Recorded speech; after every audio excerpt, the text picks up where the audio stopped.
Damien Howard is an entrepreneur. He is a pastor. He is a teacher. Are you? I'm prepared. That's good. Yeah. So, here's Damien. All right. Good evening, everybody. Good evening. So this is absolutely unfair. I'm actually going to have for ads, and I hope they say yes. I pray they say yes. Two of my friends to actually come up that are actually a part of this Leadership Academy. I believe the best way to help you all to understand what Thrive Leadership Academy is all about, if we can actually hear the voice from a couple of participants. Can y'all help me, please? Can we just get us some encouragement the same way y'all clap for me? That was just spectacular. Y'all come on up. Come on up.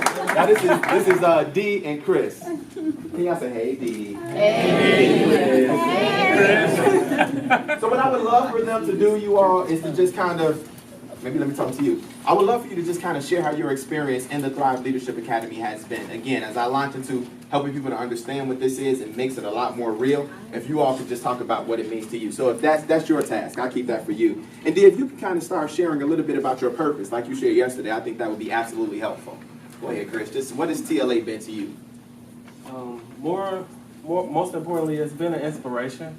You know, it inspires, and just having the ability to inspire others through your own aspirations, you know, for yourself is a big part of TLA. And just being able to say, oh, okay, I can help you with this, you know, just having some type of help, because, you know, you come across a lot of people with different ideas, but, you know, it's small things that you can do for them, like, oh, that's a great idea, I'll support you, I'll be your customer. But when you actually have something that you can link someone to help grow what they're trying to start, it's just an awesome feeling. And that's what's really amazing about being a part of the Thrive Leadership Academy. All right, thank you for sharing, Chris. So the amazing thing, you all, is yesterday we were actually having a session focusing on purpose. That's one of the steps that we take on our journey towards success. And my wife, she's a part of TLA as well.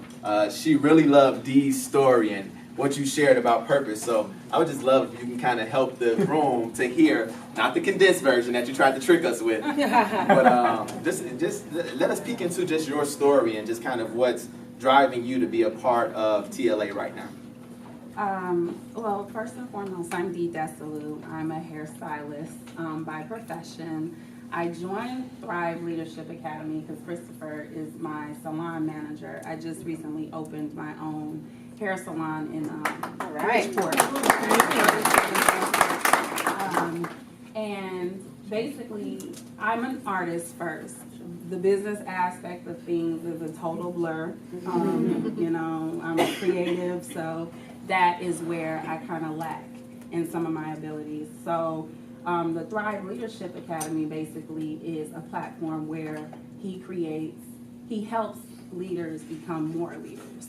So basically, I'm working on myself as an owner and as a stylist, and just bettering myself, you know, tackling on some of the things that I kind of shy away from, which is the business aspect of everything. So I'm in Thrive, just getting coaching on how to elevate myself and touch on some of my insecurities.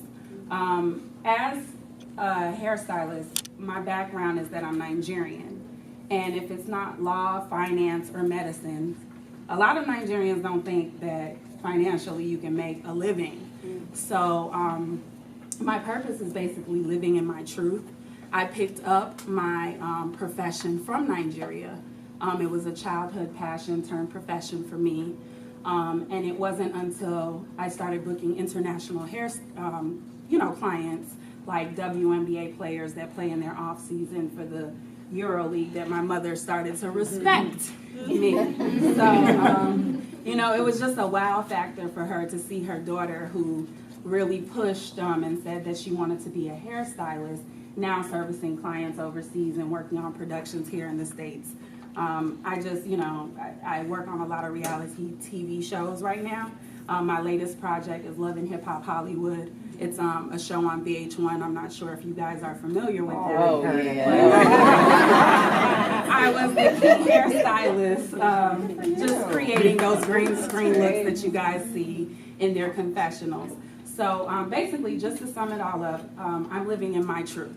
I don't want my parents to be embarrassed, so I'm definitely working very, very hard to make sure that I'm able to allow my passion to basically meet the financials. So I'm getting coaching on just how to be a leader and the business aspect through Pastor Damien, and Christopher is helping me out. Like I said, he's my best friend, and he is who introduced me to Pastor Damien, and just living in my truth, you know, bettering myself as an individual and passing it on to my staff so that I can be a better leader. So Thrive has really given me that platform to just work on myself and put my best foot forward in all that I'm doing, along with juggling my career aspirations. Thank you all for sharing.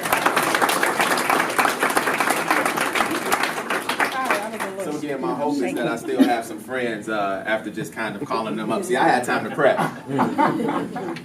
So the Thrive Leadership Academy, you all, is basically about nurturing the growth of leaders, building their capacity by taking them on a strategic and intentional journey towards success. And we're very intentional. You all heard as I was introduced that I am a pastor, so I start the whole process off by defining success as something that's bigger than us.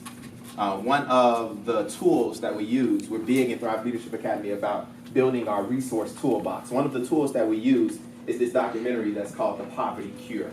And with The Poverty Cure, it's basically just really giving us a clear picture of global poverty.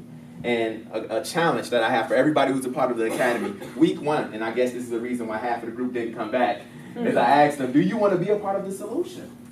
Because oftentimes we think of success as things that can get us nice stuff or material good or finances, but we think of success as something that's larger than us, and ultimately that shoots us towards what is our purpose, what are we passionate about. And once we can help people to define that, then we can get on to the fun stuff. Because oftentimes we rush towards product development and things of that nature without dealing with, as Dee said, ourself and who are we and what is my purpose, what do I exist for, what do I have passion towards. So not only are we about the work of building up and nurturing the growth of leaders, we also have a phase 2 of our journey, and all of our notes are right there in you all's packet. I'm not going to take too much of your time because I was told that we'll have some networking and connecting time afterwards, so I look forward to that. Because when I start sharing too much, people start getting lost in all of my rhetoric, and I don't want that to happen tonight. I'm trying to make it very simple. So it's about nurturing the growth of leaders and helping to incubate businesses. And what I'm so pleased and happy about is this connection point with Good City. I'm all about the leadership development work. In my seminary training, and then I also submitted myself to leadership development incubators or programs after I got out of seminary. I've been a part of that process for 4 years, but what I know a lot less about is how to develop and grow businesses. So in phase 2, when we do that work, I invite my friends, and hopefully Jimmy and Good City will help me out with some of that work, to just further encourage people like Dee, people like Chris, to say whatever your dream is, I'm going to help you align that to your purpose and why you exist, and then I'm going to call my friends in to help you to actually grow your business that weaves in your purpose, that weaves in your passion points. All right? Now, I don't have a PowerPoint, but I compensate in not having a PowerPoint by giving you all 4 pages of content, and I think I was the one with the most pages of content. So that being said, you all definitely have that at your disposal, and again, I will be around later on, and I look forward. Now, when we talk about just the opportunity of growing a board and getting some assistance on that level, the last page of my part of this documentation kind of speaks to that. So definitely, when we talk about an executive committee or the creation of some board, I need support, I need assistance, I need help with that. Right now, I'm laser focused for the near west side of Chicago so that we can build a model and take this to other areas in Chicago, build up leaders and help people to incubate businesses. We need mentors and support for our fellows. So Dee just kind of shared with you all what she has her hands on in January of this year with a partnership with Trinity International University, which is actually where I did my studies in seminary. We worked with 4 fellows then, and we have a guy who has a window washing company and great aspirations with that. Also a gentleman who wants to start a paintball company on the south side of Chicago to bring a different option that doesn't exist in some of the distressed communities in his community, in his hometown. So we need support and mentors for the people that we've already been working with. Definitely help people to help kind of to review and push us in the area of growing our financial projections and being more excellent with that. Helping to also lean into a for-profit agenda, because the work that we're doing to help develop leaders, nurture the growth of leaders, I believe that I'm a CPS teacher. You all heard that being stated, that right now, man, I'm seeing individual by individual, these teachers in my profession are losing their passion. And I know that that's implicit in our program, and I'm like, we could probably potentially have a collaboration here, and that could be part of a for-profit agenda. I just heard, and I'll close momentarily, the CEO of Allstate, I heard him state something the other day, that he has a vision that every individual in his company will be able to know what their purpose is, have a keen sense of their passion. I'm like, that might be so these are some of the ideas I have, but if we can have individuals who can help us and push us in that area that we can be more excellent and laser focused, like we talked about in the Thrive Leadership Academy, those are some of the things that I'm looking for as far as the creation of the board. Again, I gave you all a lot of kind of content that you can kind of take with you, so I will close with that. Thank you, Jimmy. Thank you, David. I think you've heard that with all of our entrepreneurs, one of the things that we stress is it's not just money that is